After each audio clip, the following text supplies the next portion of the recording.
শ্রীমদ্ভাগবত। ওম নমো ভগবতে বাসুদেবায়। শ্রীমদ্ ভাগবত সপ্তম স্কন্ধ প্রথম অধ্যায়।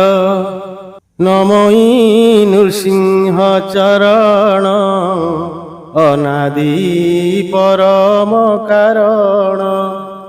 লীলা বিহারে তনু ধরি মর্তে কে পারে সাধ্য করি।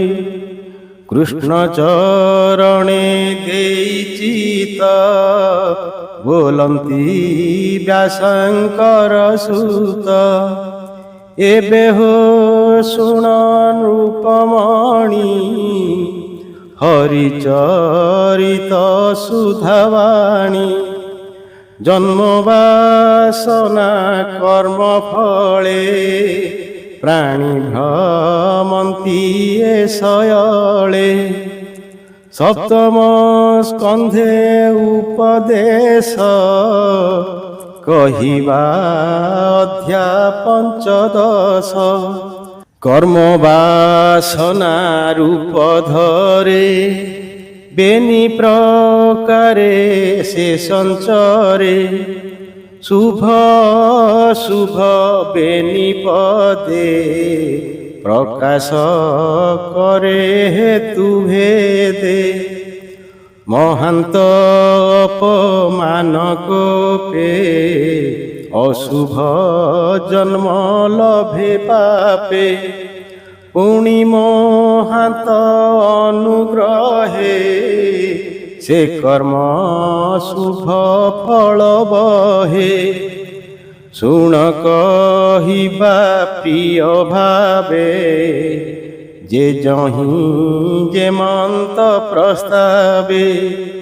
বৈকুণ্ঠে হরি দ্বারপাল জয় বিজয় মহাবଳ।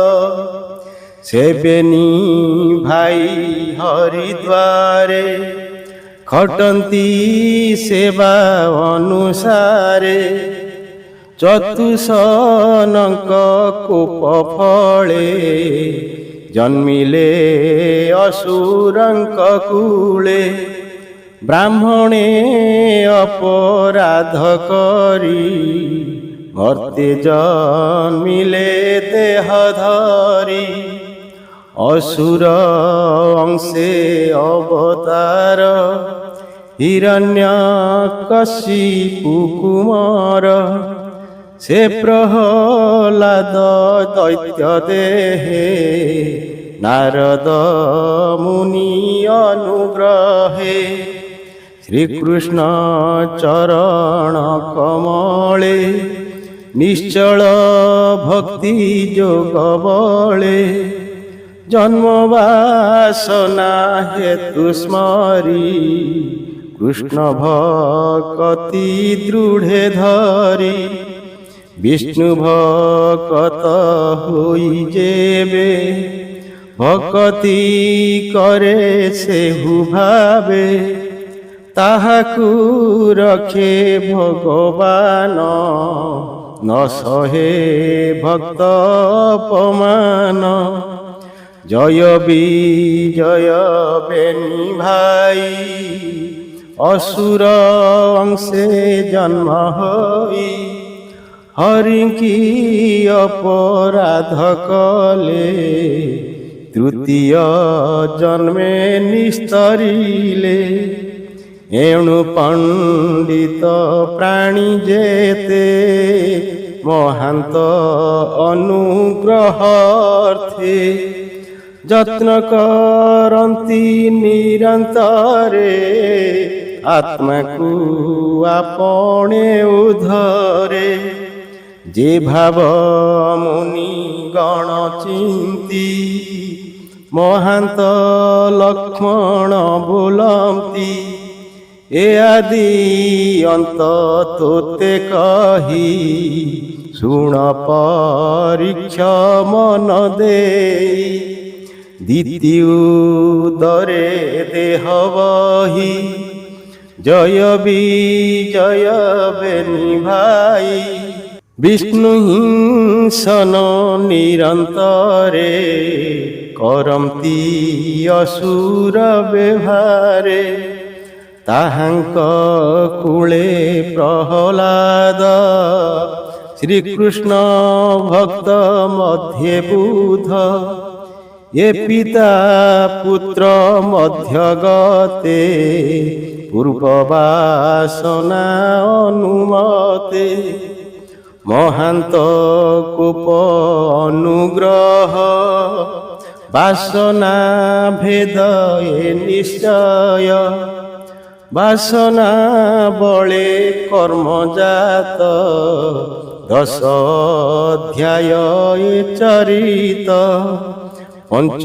ପ୍ରସ୍ତାବ ଶେଷେ ଜାଣ ଧର୍ମର ନିର୍ଣ୍ଣୟ ଲକ୍ଷଣ ପ୍ରଥମ ଅଧ୍ୟାୟରେ ପ୍ରସ୍ତାବ କହିବା ପିତା ପୁତ୍ର ଭାବ ହିରଣ୍ୟ କଶିପୁ କୁମାର କୃଷ୍ଣ ଭକତ ମଧ୍ୟେ ବର ବ୍ରାହ୍ମଣ ସାପେ ବେନି ଭାଇ ଅସୁର ଅଂଶେ ଜାତ ହୋଇ ଇନ୍ଦ୍ରର ଅର୍ଥେ ଭଗବାନ ଅସୁର କଲେ ନିଧନ ତେଣୁ କଶ୍ୟପ ଋଷି ନାରୀ ସେ ଦିତି ମନେ କୋପ କରି ପୁତ୍ରଙ୍କ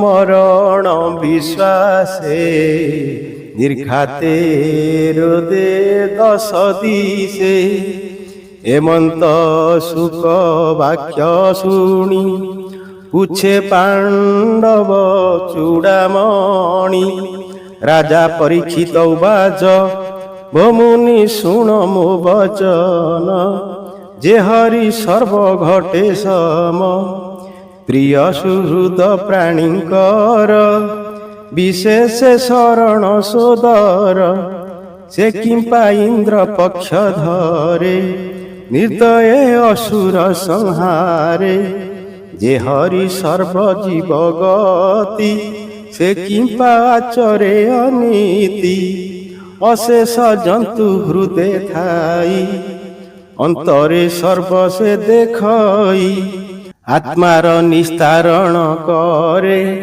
ସେ କିମ୍ପା ଭେଦ ବୁଦ୍ଧି ଧରେ ଦେବ ଅସୁର ତାର ଦେହି ସମ ବିଷମ ତାର କାହିଁ ସ୍ୱଭାବେ ନିର୍ଗୁଣ ଶରୀର ଯେ ନିରଞ୍ଜନ ନିର୍ବିକାର ଏଣୁ ଗୋବିନ୍ଦ ଗୁଣ କର୍ମେ ସଂଶୟେ ମୋର ଚିତ ଭ୍ରମେ ଉଛଇ ଚରଣେ ତୁମ୍ଭର ମନୁ ସଂଶୟ ଦୂର କର ଶ୍ରୀ ଶୁକ ଉବାଚ ଭୋ ନୃପ ସାଧୁ ତୋର ବାଣୀ ତୁଜେ ପଚାରୁ ପରିମାଣି ଅଦ୍ଭୁତ କୃଷ୍ଣର ମହିମା କେ ଜାଣି ପାରେ ଗୁଣ ସୀମା ଏ ଗ୍ରନ୍ଥ ଭାଗବତ ଶୁଣ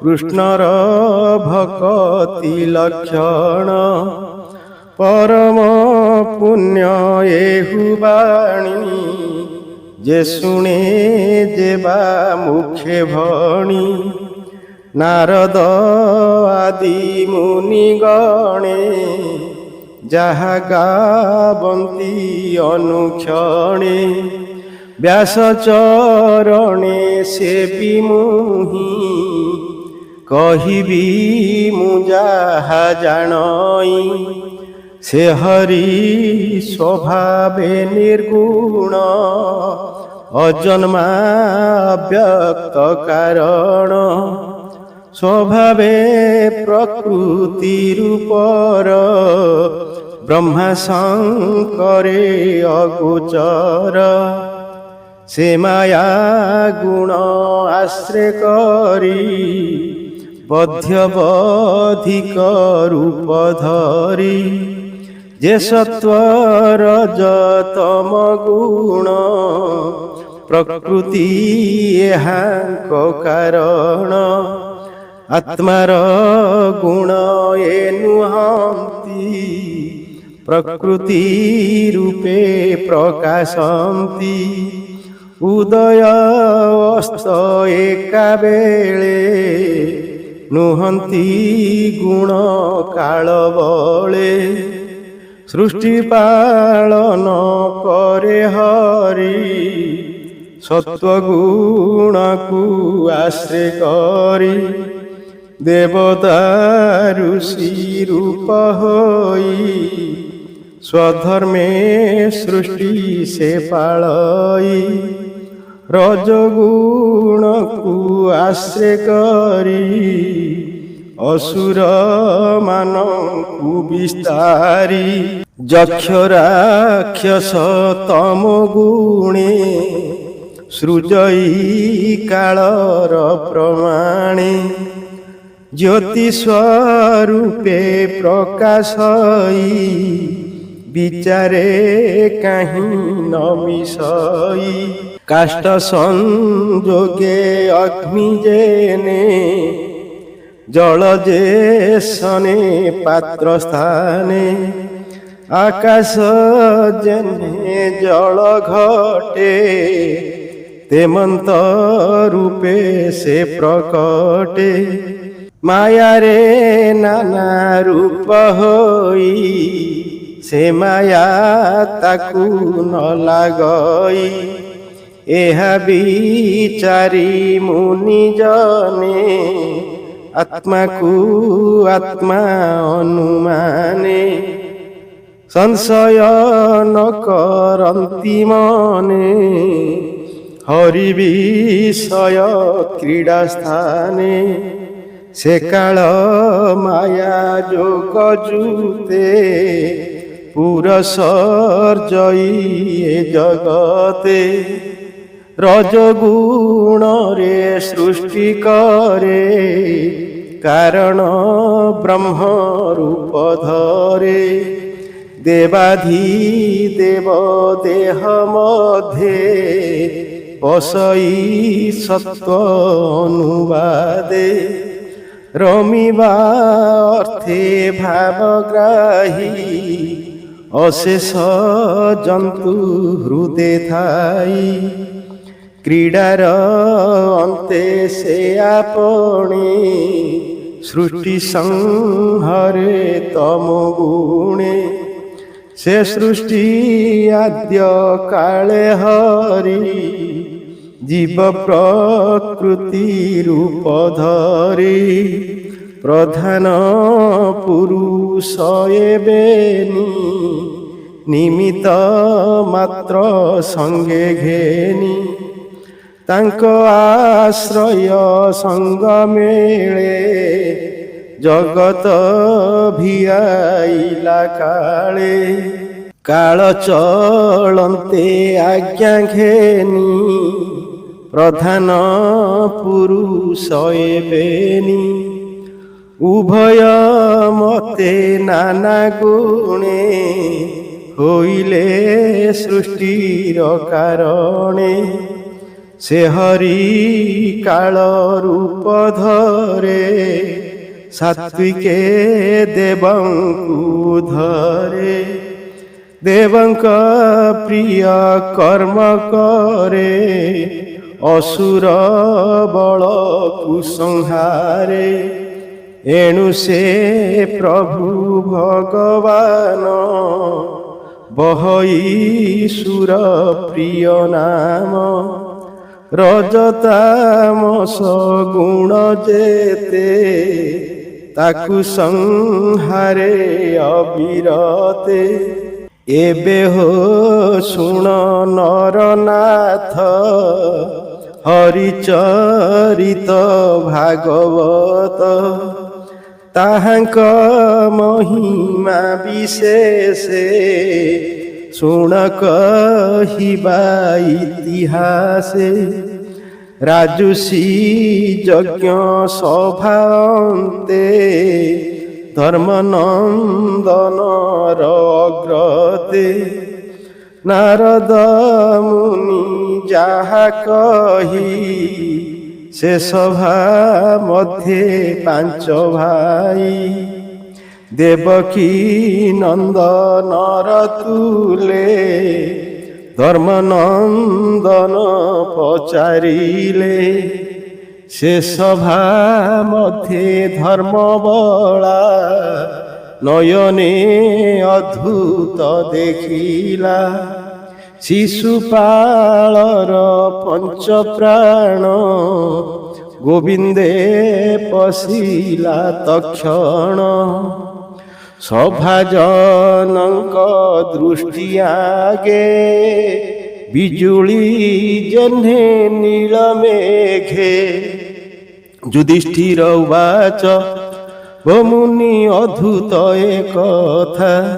ଦେଖି ମୋ ମନେ ଗରୁ ଚିନ୍ତା ଅଷ୍ଟାଙ୍ଗ ଯୋଗେ ମୁନିଗଣ ଚିନ୍ତନ୍ତି ଯେ ହରି ଚରଣ ଏକାନ୍ତ ଭକ୍ତି ଯୋଗେ ଚିନ୍ତି ଯାରୂପ କେହି ନ ଦେଖନ୍ତି ଦେବ ମାନବେ ଅଗୋଚର ଯେ ବ୍ରହ୍ମ ନିତ୍ୟ ନିରାକାର ଏଦମ ଘୋଷର କୁମର ସ୍ୱଭାବେ ଦୁଷ୍ଟ ଦୁରାଚାର କୃଷ୍ଣେ ଅନେକ ନିନ୍ଦା କଲା ସେ କିମ୍ପା କୃଷ୍ଣଙ୍କୁ ପାଇଲା ଏ ସଭାଜନ ସଙ୍ଗେ ମୁହିଁ ତୁମ୍ଭ ସମ୍ମୁଖେ ପଚାରଇ କହ ଏ କେବଳ କାରଣେ ଶୁଣନ୍ତୁ ସକଳେ ଶ୍ରବଣେ ବିଷ୍ଣୁଙ୍କୁ ବିଷ୍ଣୁ ଜନ ମେଳେ ଯେ ବା ନିନ୍ଦନ୍ତି ଜ୍ଞାନ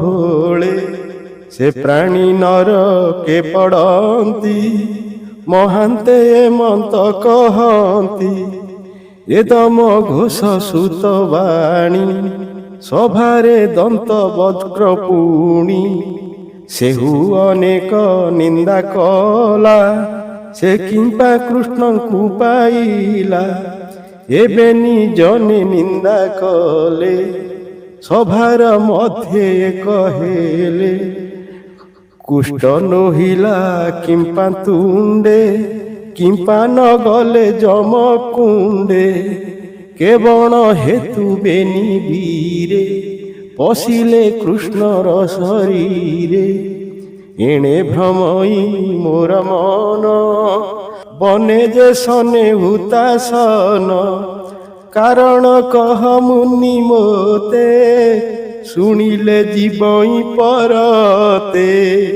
ଶ୍ରୀ ଶୁକ ଉବାଚ ଏମନ୍ତେ ଧର୍ମ ସୁତ ବାଣୀ ଆନନ୍ଦେ ଶୁଣି ବ୍ରହ୍ମ ମୁନି କହିଲେ ରାଜାର ଅଗ୍ରତେ ସକଳେ ଶୁଣନ୍ତି ଯେ ମନ୍ତେ ନାରଦ ଉବାଚ ଏ ଯେତେ ନିନ୍ଦା ସ୍ତୁତି ଅର୍ଥେ ମନୁଷ୍ୟ ଶରୀର ଜଗତେ ପ୍ରକୃତି ପୁରୁଷ ସଂଯୋଗେ କଳ୍ପିତ ବିବେକ ଭାବେ ବହଇ ହିଂସା ଅଭିମାନ ଦଣ୍ଡ ପାରୁଷ୍ୟ ସାବଧାନ ମୁହିଁ ମୋହର ବୋଲି ଜାଣେ ଯାବତ ବସତି ନିଗୁଣେ ଶରୀର ସ୍ୱଭାବ ଏମନ୍ତେ ସଂସାର ମଧ୍ୟେ ଛନ୍ତି ଯେତେ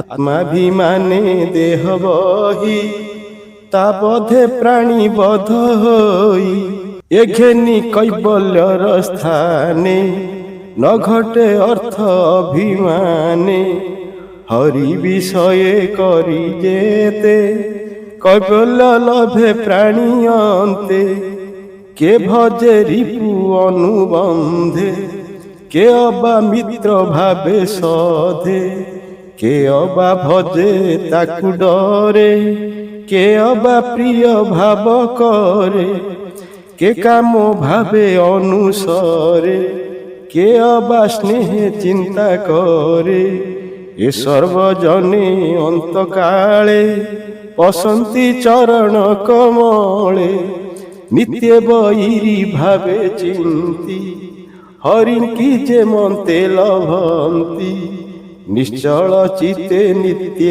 ଧ୍ୟାଇ ଯୋଗୀଏ ଲଭିବେ ତା କାହିଁ ଏ ଭାବ ନିଶ୍ଚେ ମୋର ମନେ ଏବେ ହୋ ଶୁଣ ସାବଧାନେ ଭ୍ରମର ଯେତେ କୀଟ ମାରେ ନେଇ ସ୍ଥାପଇ ନିଜ ଘରେ ସେ କୀଟ ପ୍ରାଣ ଯିବା କାଳେ ସଭଏ ଦେଖି ଥାଇ ଡୋଳେ ସ୍ୱଭାବେ ଭୟ ଯୋଗେ ମରେ ତାର ସ୍ୱରୂପ ଅନ୍ତେ ଧରେ ଏମନ୍ତେ କୃଷ୍ଣର ବିଷye ସେ ମାୟା ମନୁଷ୍ୟର ଦେହେ ବୈରୀ ପଣେ ତାକୁ ଚିନ୍ତି ନିର୍ମଳ ହୃଦୟ ପଶନ୍ତି ଏ ଘେନି କାମ କ୍ରୋଧ ଭये ଯେ ବା ଭଜନ୍ତି ମିତ୍ର ସ୍ନେହେ କୃଷ୍ଣ ବିଷये ଚିତ୍ତ ଦେଇ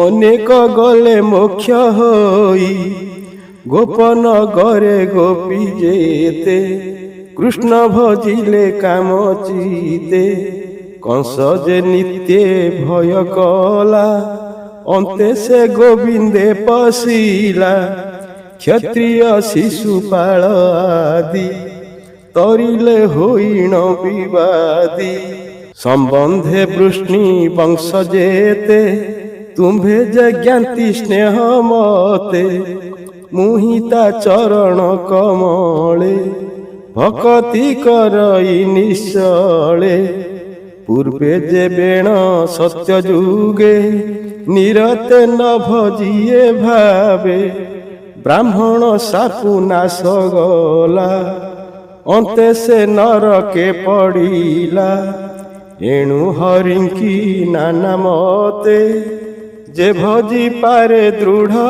ଚିତେ ନିର୍ଭये ଗୋବିନ୍ଦେ ପଶନ୍ତି ଜନ୍ମ ମରଣୁ ନିସ୍ତରନ୍ତି ଯେ ଦମ ଘୋଷର କାମିନୀ ତୋହର ମାତାର ଭଗିନୀ ତାର ଉଦରୁ ବେନିବାଳ ଯେ ଦନ୍ତ ବକ୍ର ଶିଶୁପାଳ ପୂର୍ବେ ହରିଦ୍ୱାରେ ଥିଲେ ବ୍ରାହ୍ମଣେ ଅପରାଧ କଲେ ଏବେ ନିଭାଇ ସହୋଦର କୃଷ୍ଣ ସେବକ ମଧ୍ୟବର ମହାନ୍ତ ଅପରାଧ ଫଳେ ଜନ୍ମିଲେ ଅସୁରର କୂଳେ ଏ ଜନ୍ମେ ମନୁଷ୍ୟ ଶରୀରେ ଏବେ ମିଳିଲେ ହରିଦ୍ୱାରେ ନାରଦ ମୁଖୁ ଏ ଚରିତ ଶୁଣି ବୋଲନ୍ତି ଧର୍ମସୂତ ଯୁଧିଷ୍ଠିର ଉବାଚ ଯେ ହରି ନାମ ଉଚ୍ଚାରନ୍ତି ସେ ସର୍ବ ସଙ୍କଟୁ ତରନ୍ତି ସେ ହରିଦ୍ୱାର ପାଳପଣି ପାଶେ ଖଟନ୍ତି ଅନୁକ୍ଷଣେ ତାହାଙ୍କୁ କେବା ସାପ ଦେଲା ମୋତେ ତ ସନ୍ଦେହ ଲାଗିଲା ଯେ ବୈକୁଣ୍ଠପୁରେ ଥାଇ ସେ ତ ସଂସାରେ ନ ପଡ଼ନ୍ତି ଦେହ ସମ୍ବନ୍ଧ ଯହିଁ ନାହିଁ ସେ କିମ୍ପା ମର୍ତ୍ତେ ଦେହ ପାଇ କିମ୍ପା ହୋଇଲେ ଦୁରାଚାର ଏଣୁ ସଂଶୟ ଚିତେ ମୋର ଭୋମୁନି ନମୁ ତୋ ଚରଣ କହ ଏ କେବଳ କାରଣ ନାରଦ ଉବାଚ ଶୁଣ ରାଜନ ସାବଧାନେ ଯେ କଥା ବିଷ୍ଣୁର ଭୁବନେ ବ୍ରହ୍ମାଙ୍କ ପୁତ୍ରେ ବେଦବାଦୀ ସନକ ସନାତନ ଆଦି ସେ ଚାରି ଭାଇ ଏକ ଦିନେ ଭ୍ରମନ୍ତି ଏ ତିନି ଭୁବନେ ପୁଣି ସେ ଅନ୍ତରିକ୍ଷେ ଗଲେ, ବିଷ୍ଣୁର ଭୁବନେ ମିଳିଲେ। ପ୍ରବେଶ ହେଲେ ଦ୍ୱାର ଦେଶେ, ବିଷ୍ଣୁର ଦର୍ଶନ ଲାଳସେ। 65 ବରଷ ପ୍ରାୟେ, ସର୍ବେ ଦିଶନ୍ତି ଏକ ଦେହେ। ବାଳ ସ୍ୱଭାବେ ଦିଗମ୍ବର, ସ୍ୱଭାବେ ବ୍ରହ୍ମାଙ୍କ କୁମାର। ମରିଚି ଆଦି ମୁନିଗଣେ, ସେବନ୍ତି ତାହାଙ୍କ ଚରଣେ। ତାଙ୍କୁ ବାଳକ ପ୍ରାୟେ ଚାହିଁ, ଜୟ ବିଜୟ ବେନି ଭାଇ। ଉଲଗ୍ନ ଦେଖି ଦ୍ୱାରପାଳେ, ଦ୍ୱାର ନିରୋଧ କଲେ ବଳେ। ମୁନିଙ୍କ ମନ ହରିପାଦେ, ପଶି ନ ପାରିଲେ ପ୍ରମାଦେ। ଦ୍ୱାରପାଳଙ୍କ ମୁଖ ଚାହିଁ, କୋପେ ବୋଇଲେ ଚାରି ଭାଇ। ତୁମ୍ଭେ ଯେ ଦୁଷ୍ଟ ବେନି ଭାଇ, ଏ ପୁରେ ଥିବା ନ ଯୋଗାଇ। ଏ ପୁର ବୈକୁଣ୍ଠ ଧାମ, ଏଥେ ନ ପଶେ ରଜତମ। ଏଥେ ନ ଥାଅ ଭାଇ ବେନି, ମର୍ତ୍ତେ ଜନ୍ମିବ ଦେହ ଘେନି। ଅତି ପାପିଷ୍ଠ ତୁମ୍ଭ ଦେହ, ଅସୁର କୂଳେ ଜନ୍ମ ହୁଅ। ତକ୍ଷଣେ ବିପ୍ର ଶାପ ପାଇ, ଦ୍ୱାରୁ ଖସିଲେ ବେନି ଭାଇ। ଊର୍ଦ୍ଧୁ ଚରଣ ଅଧୋମୁଖ, ତକ୍ଷଣେ ଦେଖି ତାଙ୍କ ଦୁଃଖ। ଦୟା ବସିଲା ତାଙ୍କ ଦେହି, ସ୍ନେହେ ବୋଇଲେ ଚାରି ଭାଇ। ଅସୁର ହୋଇ ବେନି ଜନ୍ମ, ନିତ୍ୟ କରିବ ଦୁଷ୍ଟ କର୍ମ। ତୃତୀୟ ଜନ୍ମେ ନର ହୋଇ, ସାପୁ ତରିବ ବେନି ଭାଇ। ବିଷ୍ଣୁଙ୍କୁ ଚିନ୍ତି ଅପରାଧ, ପୁଣି ଲଭିବ ନିଜ ପଦ। ପ୍ରଥମେ କଶ୍ୟପଙ୍କ ଘରେ, ଜନ୍ମିଲେ ଦିତିର ଉଦରେ। ଜନ୍ମିଲେ ହିରଣ୍ୟ କଶିପୁ, ହିରଣ୍ୟାକ୍ଷ ଯେ ମହାବପୁ। ଦୈତ୍ୟ ଦାନବ ତାଙ୍କ ପାଦେ, ଖଟନ୍ତି ନିତ୍ୟ ଅପ୍ରମାଦେ। ହିରଣ୍ୟାକ୍ଷର ଗର୍ବ ଭରେ, ମହି କମ୍ପଇ ଥର ହରେ। ସେ କଷ୍ଟ ହରି ନ ସହିଲେ, ଶୁକର ରୂପକୁ ଧଇଲେ। ଧରଣୀ ଉଦ୍ଧାରଣ ପାଇଁ, ବରୁଣପୁରେ ହେଲେ ଯାଇ। ସେ ଦୁଷ୍ଟ ହିରଣ୍ୟାକ୍ଷ ବୀର, ଅସୀମ ବଳ ଅଟେ ଯାର। ବରାହ ରୂପ ଦେଖି କୋପେ, ମିଳିଲା ଗୋବିନ୍ଦ ସମୀପେ। ଅନେକ ଗଦା ଯୁଦ୍ଧ କଲା, ଶବଦେ ବ୍ରହ୍ମାଣ୍ଡ କମ୍ପିଲା। ବିଷ୍ଣୁର ଗଦା ଘାତ ବଳେ, ପ୍ରାଣ ଛାଡ଼ିଲା ରସାତଳେ। ବିଷ୍ଣୁ ନୃସିଂହ ରୂପ ଧରି, ହିରଣ୍ୟକଶିପୁ ବିଦାରି। ହିରଣ୍ୟକଶିପୁର ସୁତ, ପ୍ରହ୍ଲାଦ ଗୋବିନ୍ଦ ଭକତ। ତାକୁ ଅନେକ ଦୁଃଖ ଦେଇ, କୃଷ୍ଣ ଭଜନ ନ ସହଇ। ସେ ପୁଣି ବିଷ୍ଣୁ ଭକ୍ତି ବଳେ, ଅଜେୟ ଏ ମହିମଣ୍ଡଳେ।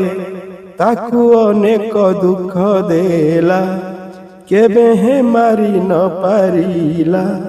ଲୀଳାଏ ହରି ତାକୁ ମାରି, ପୁଣି ଜନ୍ମିଲେ ଦେହ ଧରି।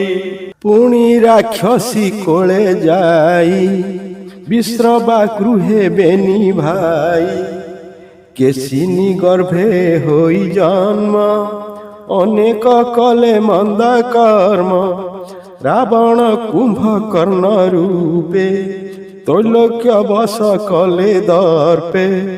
ତାହାଙ୍କୁ ରାମ ରୂପେ ମାରି, ରାକ୍ଷସ ଜନ୍ମରୁ ଉଦ୍ଧରି। ହେ ରାମ ଚରିତ ତୁ ସୁଖେ, ଶୁଣିବୁ ମାର କଣ୍ଡ ମୁଖେ। ପୁଣି ସେ ମହି ତଳେ ଜାତ, ତୋ ମାତା ଭଗିନୀର ସୁତ। ଏବେ ତ ଯଜ୍ଞ ସଭା ମଧ୍ୟେ କୃଷ୍ଣଙ୍କୁ ନିନ୍ଦି ଅପରାଧେ। ଗୋବିନ୍ଦ ଚକ୍ରେ ଛେଦ ହୋଇ ମୋକ୍ଷ ଲଭିଲେ ବେନି ଭାଇ। ବୈରାନୁ ବନ୍ଧେ କରି ଧ୍ୟାନ, ତେଣେ ପାଇଲେ ଦିବ୍ୟ ଜ୍ଞାନ। ପୁଣି ମିଳିଲେ ନିଜପୁରେ ବିଷ୍ଣୁର ବୈକୁଣ୍ଠ ଦୁଆରେ। ଏମନ୍ତେ ଶୁଣି ଧର୍ମସୂତ ମୁନି ଚରଣେ ଦେଇ ହସ୍ତ। ଭାବେ ପୁଲକ ତାର ଦେହି, ବୋଲେ ନାରଦ ମୁଖ ଚାହିଁ। ଯୁଧିଷ୍ଠିର ଉବାଚ ହିରଣ୍ୟକଶିପୁର ସୁତ। ସେ ଯେବେ ଗୋବିନ୍ଦ ଭକତ, ତାହାକୁ ପୁତ୍ର ସ୍ନେହ ଛାଡ଼ି ନିଷ୍ଠୁର ପଥେ କିମ୍ପା ବଢ଼ି। ହିରଣ୍ୟକଶିପୁ କିମ୍ପାଇଁ ପୁତ୍ରକୁ ଦ୍ରୋହ ଆଚରଇ। ଅସୁର ପୁତ୍ର ପ୍ରହ୍ଲାଦ କିମ୍ପା ଭଜିଲା କୃଷ୍ଣ ପାଦ। ବୋଲଇ ଦାସ ଜଗନ୍ନାଥ, ନାରଦ ଆଗେ କୁନ୍ତି ସୁତ। ଯେ ପ୍ରଶ୍ନ ସଭା ମଧ୍ୟେ କଲା, ଶ୍ରୀ ଭାଗବତ କୃଷ୍ଣ ଲୀଳା। ସପ୍ତମ ସ୍କନ୍ଧେ ହରିବାଣୀ, ଶୁଣି ସଂସାରୁ ତର ପ୍ରାଣୀ। ଯେ ଭାବେ ପାର ଦୃଢ଼େ ଧର, ପାରି କରିବେ ଚକ୍ରଧର।